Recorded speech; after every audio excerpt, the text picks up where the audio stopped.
Well, this week we talked a lot about aging, what you love about it, what has started to annoy you. And today we're talking about staying healthy as you get older. Dr. Stephanie Liu is a family physician and joins us this morning with some help. Good morning, Dr. Mom. Good to see you again. Happy New Year. Happy New Year. Okay, you actually advocate for people getting up the ground. Why is that? Yes, so for my older patients and my own parents, I say, you know what, every day practice going on the ground and practice getting up, because it's actually not as easy as it looks as we age.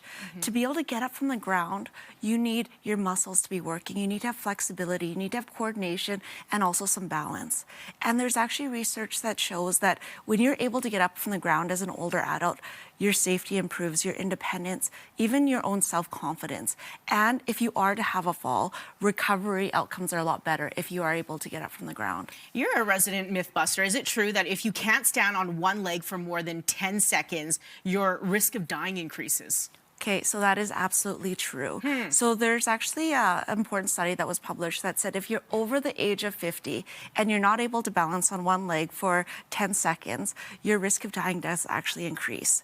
And it's not because balance is what keeps you alive, it's what balance reflects. So to be able to balance on one leg, you need your lower body muscles to be working, to be able to work with your nerves, to be able to work with your brains, for your vision to be working, and for your inner ear to be working.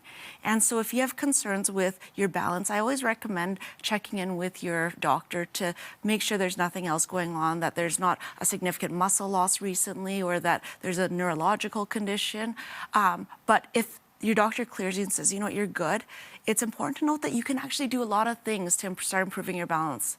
Walking regularly, doing things like yoga, strength training will help improve your balance as you age. Okay, I'm afraid of what you're going to say for this next answer. Does lack of sleep have an impact on dementia? Okay, yes. So there are studies that show that chronic sleep deprivation will increase your risk of dementia.